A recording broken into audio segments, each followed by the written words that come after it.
Bismillahirrahmanirrahim. Assalamualaikum warahmatullahi wabarakatuh. Saya Muhammad Nisan Azhari Berusdi. Nombor kad matrik saya di 1831208. Saya mengambil kos Diploma Pengajar Islam. Sem 4. Saya akan membentangkan tentang tajuk harta intelek. Okay, sekarang saya akan masuk pada definisi harta intelek. Harta intelek hasil ciptaan daya fikiran manusia mampu membawa kemajuan dan kesenangan kepada masyarakat dengan penyelidikan, praktikal dan berkesan untuk meningkatkan mutu dan mempelbagaikan produk serta perkhidmatan. Okey, dia kira harta intelek ni dia main daripada akal fikiran kita, akal fikiran manusia tu untuk membuat satu produk yang boleh meningkatkan lagi produk tersebut. Okey. Saya akan masuk pada harta intelek. Harta intelek adalah harta yang lahir dari kreativiti minda manusia. Dia macam harta intelek ni dia main daripada dia macam yang saya cakap tadi, dia main daripada minda manusia tu untuk membuat satu benda yang boleh membawa kepada kemajuan dalam bentuk reka cipta, reka bentuk, kerja seni, simbol dan imej yang digunakan dalam perdagangan. Okey, macam reka cipta yang macam reka cipta macam kereta, lepas tu macam-macam lagi untuk dalam perdagangan, dalam perdagangan dia baca macam jual beli macam tu. Dia lepas tu mempunyai hak yang sah di sisi undang-undang. Allah Subhanahu Wa Taala dia tak larang pun nak buat benda tu. Dia kira boleh ni nak kita gunakan yang tu, akal fikiran kita ni untuk membuat reka cipta macam tu.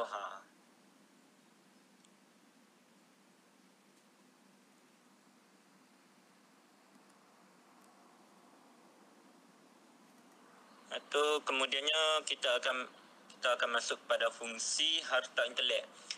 Landscape harta intelek yang kukuh dapat menarik lebih ramai pelabur asing ke Malaysia serta memberi ruang untuk teknologi transfer yang lebih cepat dan berkesan.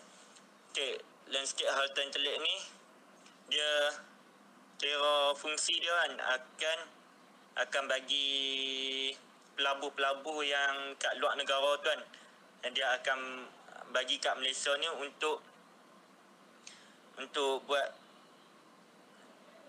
mengukuhkan lagi produk itu yang macam kita nak buat tu macam kita nak buat contoh kita nak buat kipas gergasi. Lepas tu dia dapat sambutan daripada tu negara luar.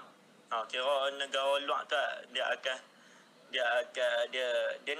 nak barang tu Lepas tu dia akan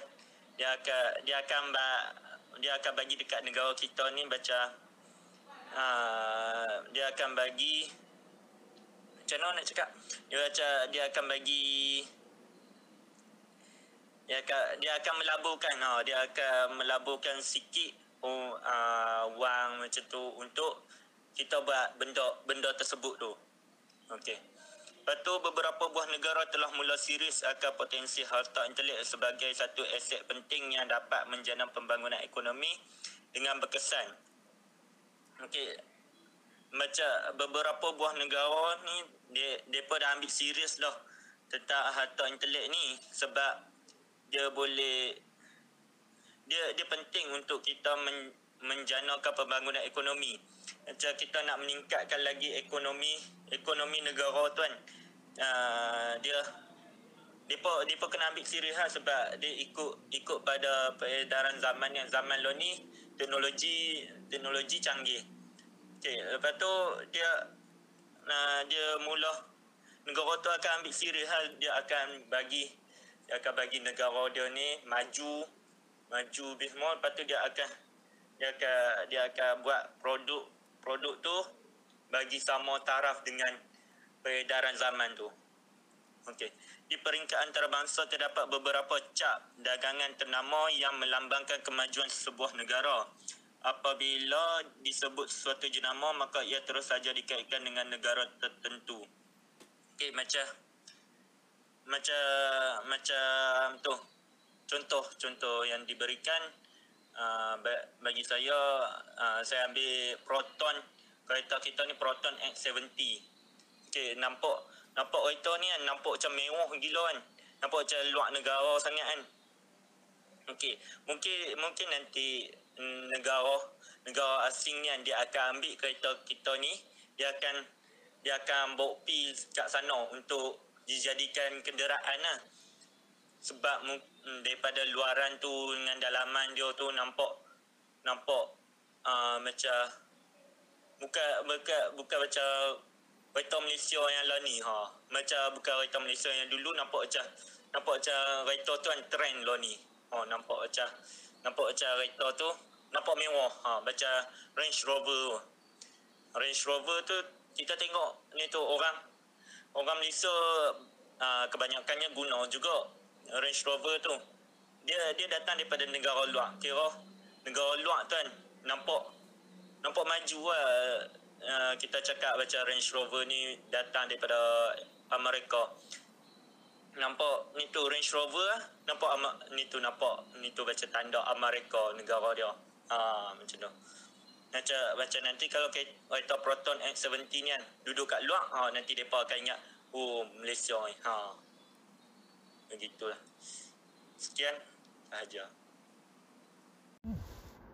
Okey, bismillahirrahmanirrahim. Kita sambung kepada poin yang seterusnya, iaitu jenis-jenisnya. Jenis yang pertama ialah reka bentuk industri. Reka bentuk perindustrian ini adalah aspek hiasan atau estetik sesuatu artikel. Selain itu, reka bentuk ini terdiri daripada 3 dimensi seperti bentuk dan konfigurasi artikel, atau ciri 2 dimensi seperti corak dalam hiasan. Ciri-ciri ini mestilah diterapkan pada sesuatu artikel oleh mana-mana proses perindustrian. Jenis yang kedua ialah tanda dagang.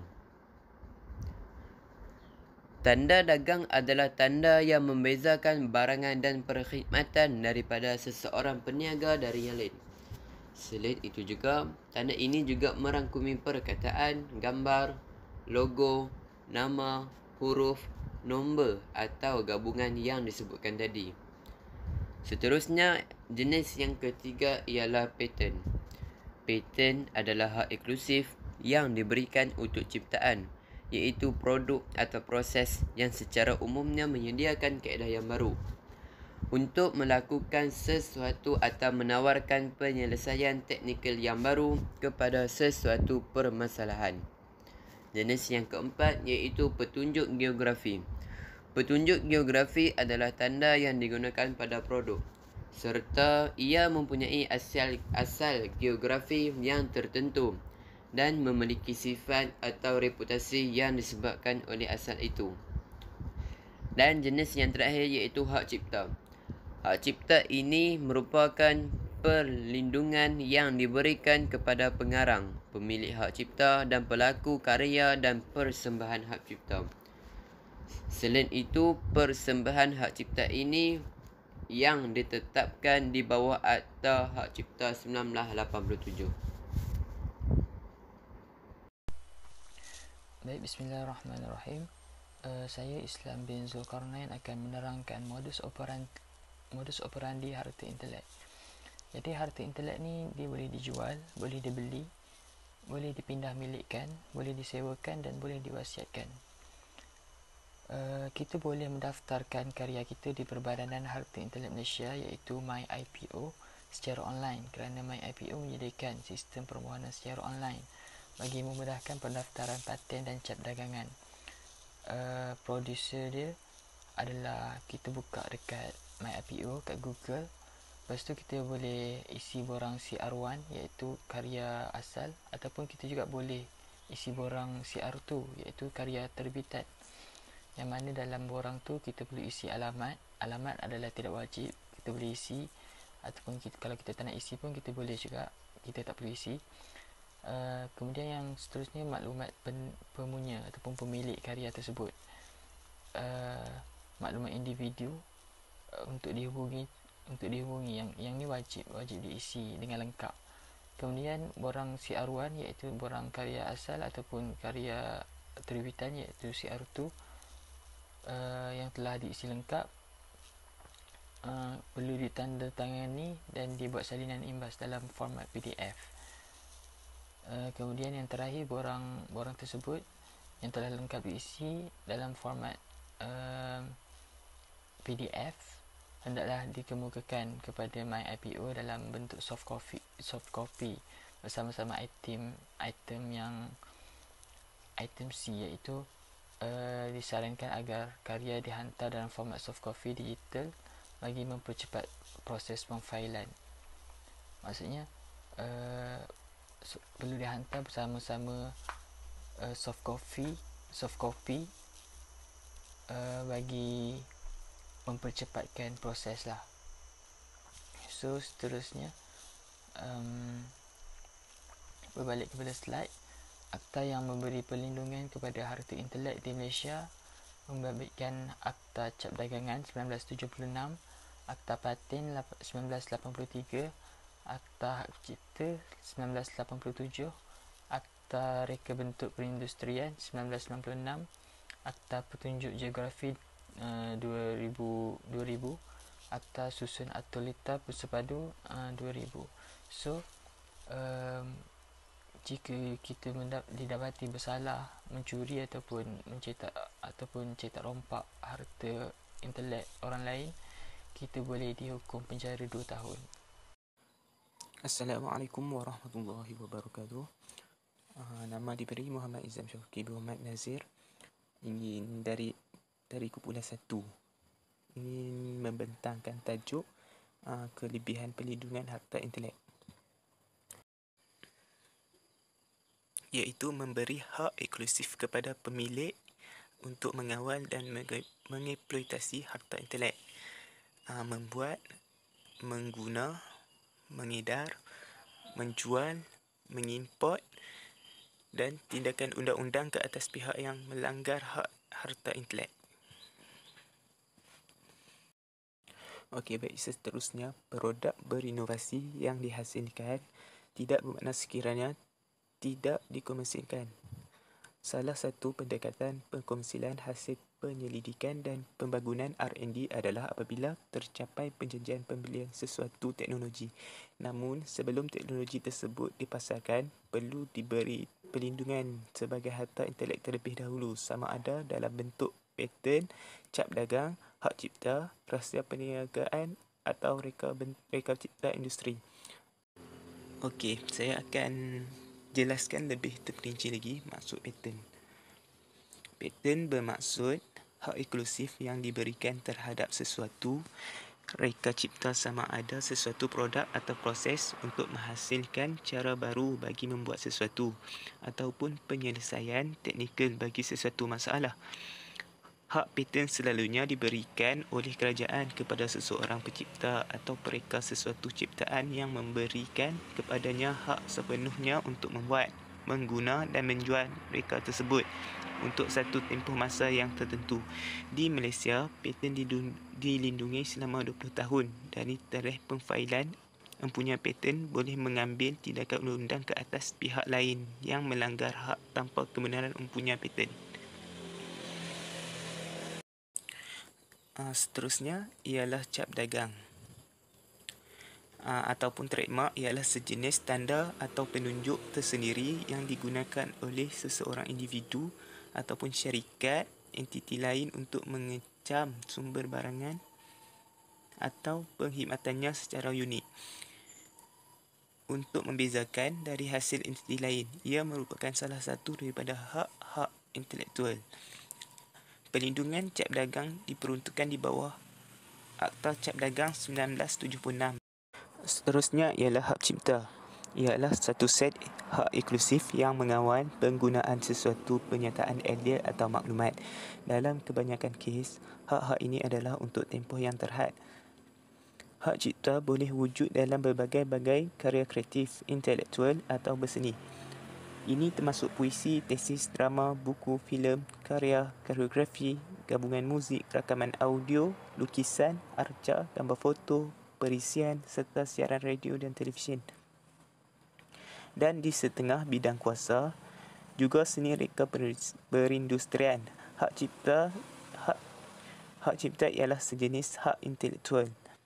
Reka bentuk dan seni reka perindustrian boleh merupakan jenis-jenis harta intelektual yang berasingan atau bertindih dan setengah bidang kuasa.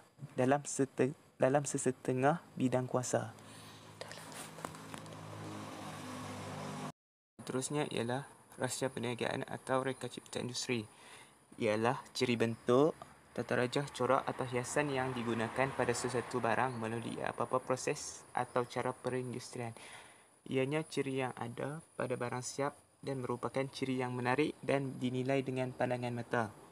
Di Malaysia, reka bentuk perindustrian dilindungi di bawah Akta Reka Bentuk Perindustrian 1996 dan Peraturan Reka Bentuk Perindustrian 1999. Akta ini memberi hak perlindungan kepada reka bentuk perindustrian kepada reka bentuk perindustrian berdaftar sebagai hak persendirian yang boleh dibuat melalui penyerahan hak. Assalamualaikum warahmatullahi wabarakatuh. Nama saya Muhammad Amirul Rashid bin Azmin Munawar. Nombor matrik di 183-11201. Saya akan membentangkan slide seterusnya di mana saya akan mengemukakan pandangan fuqaha tentang harta intelek. Menurut fiqh Islam, para ulama fiqh mengemukakan pandangan. Banyak ulama yang menyatakan definisi dan mengemukakan pendapat mereka. Okey, harta intelek atau dalam bahasa Arabnya al-milikiyat al-fikriyah, menurut satu perspektif yang belum diputuskan sama ada harta atau bukan harta. Ia bukan sesuatu boleh disentuh atau dilihat, tetapi lebih kepada hasil pemikiran intelek dan kepakaran individu. Kat sini bermaksud harta yang secara maknawiyah, kita tak dapat sentuh. Maksudnya harta dari segi yang kita tak nampak tapi dia ada hasil. Hal ini disepakati Imam Abu Hanifah yang berpendapat bahawa hasil kepakaran tidak boleh dianggap harta kerana faedahnya tidak boleh disimpan untuk kegunaan pada masa tertentu. Ini pandangan daripada Imam Abu Hanifah tentang harta intelek ataupun al-milikiyat al-fikriyah, di mana Imam Abu Hanifah menyatakan hasil kepakaran tidak boleh dianggap harta sebabnya faedah dia tak boleh simpan untuk kegunaan masa tertentu. Maknanya bila kita dah terfikir sesuatu benda, kita akan gunakan masa tu je. Yang akan datang kita akan fikirkan dengan idea yang baru. Tetapi lain pula, menurut jumhur ulama berpendapat, maknanya kelompok besar ulama berpandangan harta intelek boleh dikira sebagai harta kerana ia boleh dijual beli, boleh dipindah milik dan sebagainya, ataupun boleh diwakaf lah. Lantas hak eksklusif pemilik kan, atau lebih jelas nilai komersial meletakkan ia setaraf dengan harta kekal. Sama macam harta-harta yang lain kita ada. Contoh macam rumah ataupun kita ada kereta. Harta intelek ni walaupun Imam Abu Hanifah memberikan pendapat yang berbeza, jumhur ulama berpendapat harta intelek ni dikategorikan sama jelas, sama nilai dengan harta komersial yang macam kita ada, harta-harta yang lain. Walaupun harta ni orang lain pun boleh fikir sama idea macam kita kan.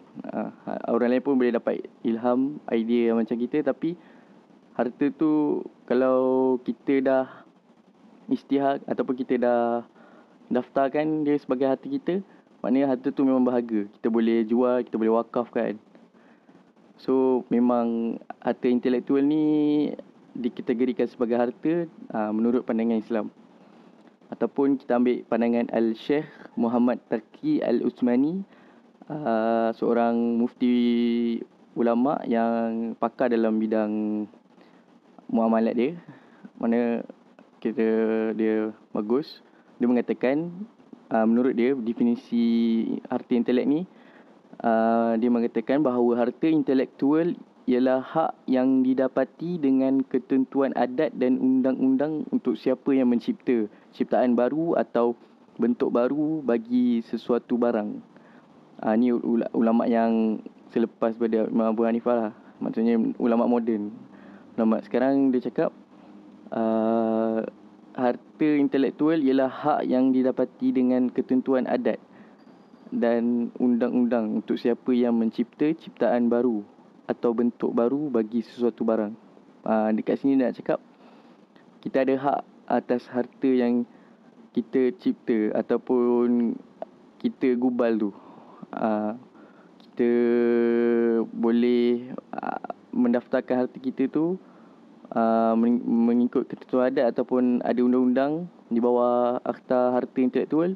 So dia sah sebagai harta kita, harta tetap kita. Maksudnya kita boleh jual ataupun kita boleh simpan sebagai penggunaan masa depan. Sini nak menunjuk Al-Sheikh Muhammad Taqi Al-Utsmani pun dia menyokong bahawa harta intelektual adalah harta yang dikira sebagai harta yang jelas dalam menurut pandangan Islam. So kalau boleh dirangkumkan, boleh simpulkan, semua pandangan ni boleh menjelaskan bahawa sebagai sekumpulan hak yang disabitkan oleh syarak untuk individu dalam bidang kuasa yang mengawal gambaran idea. Bermaksud sesuatu hak yang dilandaskan oleh syarak untuk seseorang dalam bidang kuasa dan mengawal gambaran idea. Maksudnya seseorang yang memiliki satu kuasa yang boleh mendaftarkan ataupun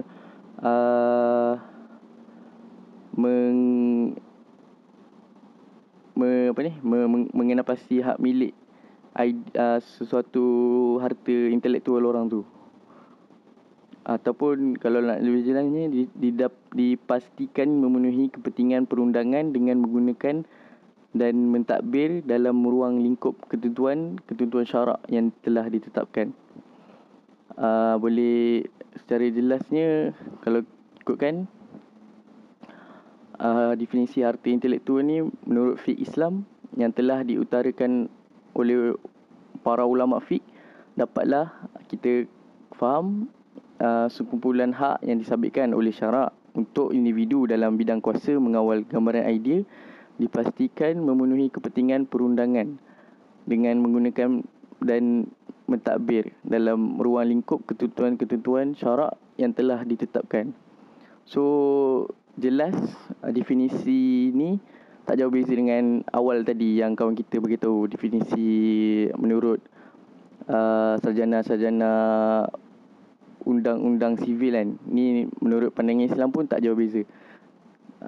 Jenis-jenis harta intelektual menurut undang-undang Malaysia merangkumi harta industri dengan harta hak cipta kan, yang seperti yang diceritakan di awal tadi. So nak cakap harta intelektual ni dia bagus sebab kerajaan adalah selaku peneraju utama, tidak dapat memikul tanggungjawab ini sendiri tau. So ini ada kerjasama kita rakyat dengan kerajaan. Contohnya macam pihak industri, universiti, institusi penyelidikan, komuniti dan masyarakat perlu memain peranan masing-masing untuk membangunkan perkongsian yang berharga. So benda tu boleh menghasilkan keuntungan kepada kerajaan Malaysia. Contohnya macam teknologi kan. Kalau kita ada daya usaha pemikiran yang tinggi, kreatif dan inovatif, kita boleh memikirkan satu benda yang baru yang tiada di luar negara. So kita boleh kemukakan idea kita dan kita boleh isytiharkan idea kita tu sebagai harta intelektual kita supaya tak ada orang curi dan orang gunakan dengan cara yang salah. Okey, seterusnya.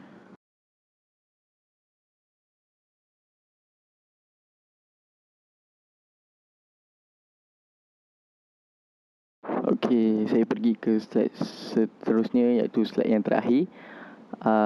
Penutup, saya boleh simpulkan, memberi kesimpulan bahawa secara rumusnya jenis-jenis harta intelek menurut Undang-Undang Malaysia merangkumi harta industri dan hak cipta.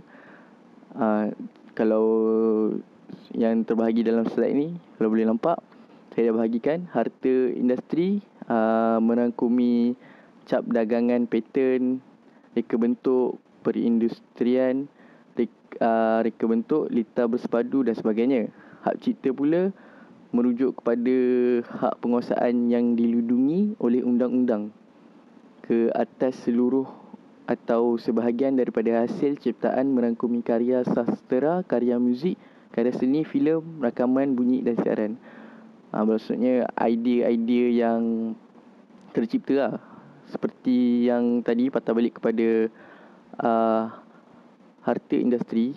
Contohnya macam paten kan. Paten ni maksudnya kita mencipta sesuatu yang baru atau benda yang inovasi terhadap produk yang sedia ada. Itu dipanggil paten. Contoh macam kita dah ada nenas. Tiba-tiba ada orang boleh buat idea, boleh buat jam nenas, boleh buat jus nenas. Macam tu lah contohnya.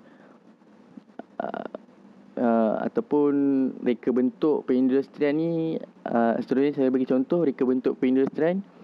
Ini contoh-contoh harta intelektual saya nak bagi nampak.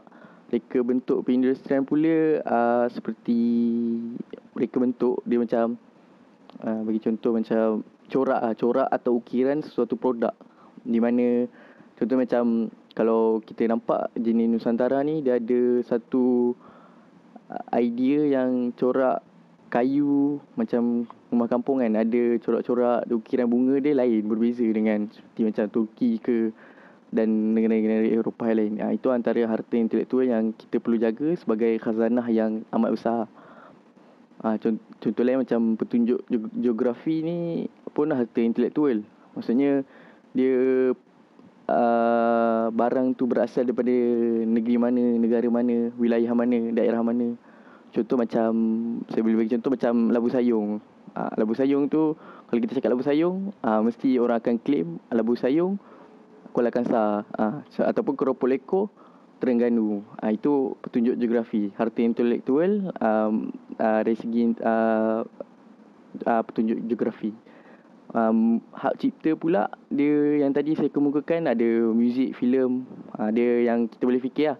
Hak cipta ni adalah hak eksklusif yang diberikan oleh undang-undang untuk tempoh masa tertentu kepada pencipta karya untuk mengawal penggunaan karya mereka. Contohnya macam kalau filem, cerita lah, contoh cerita Munafik kan.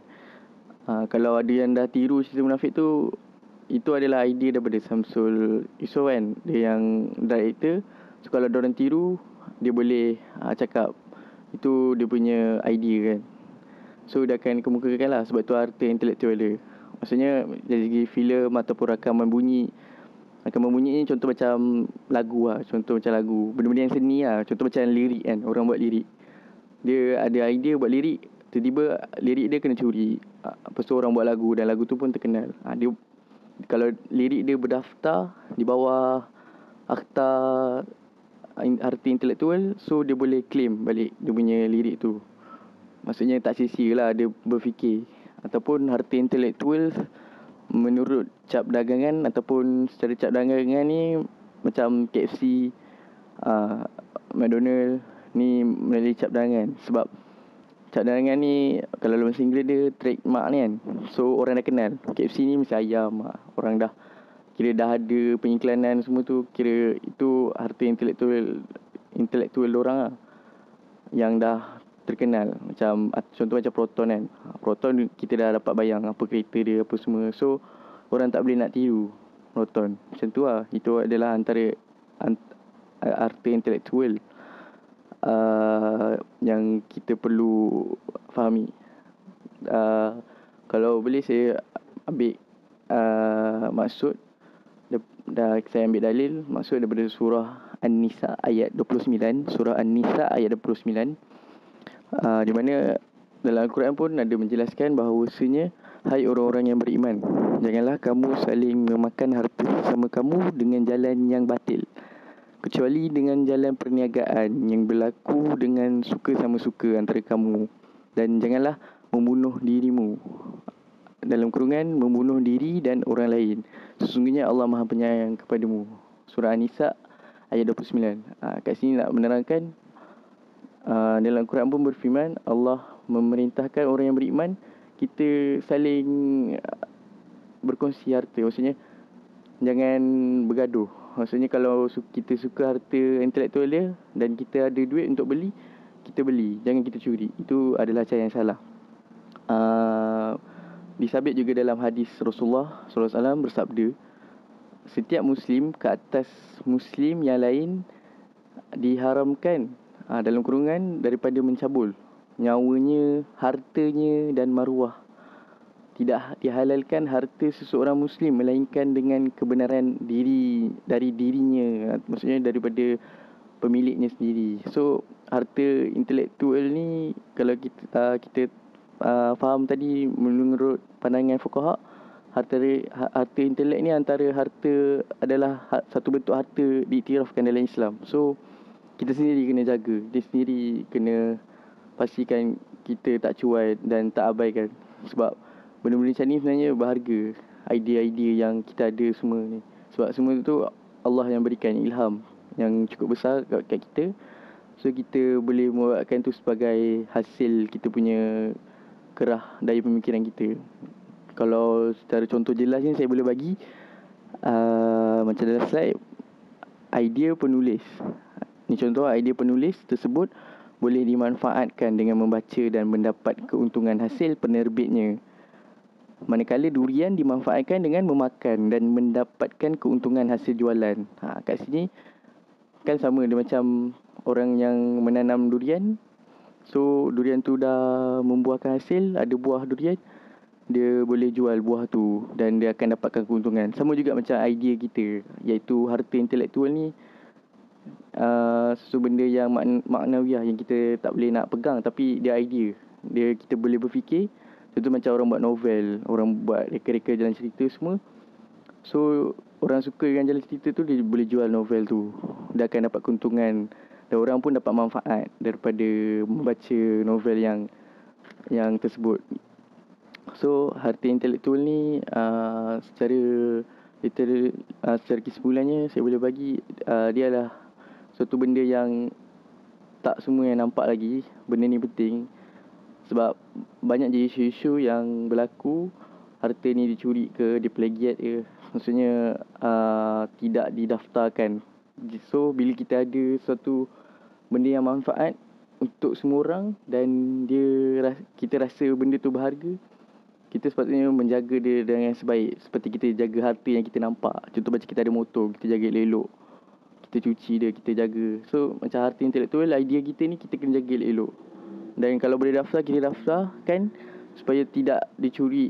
Kalau dicuri pun kita boleh balik lawan, sebab kita dah daftarkan di bawah-bawah badan-badan yang menjaga harta-harta intelektual di Malaysia ataupun di peringkat dunia. Okey, itu sahaja daripada saya. Wabillahi taufiq wal hidayah. Wassalamualaikum warahmatullahi wabarakatuh. Sekian. Terima kasih.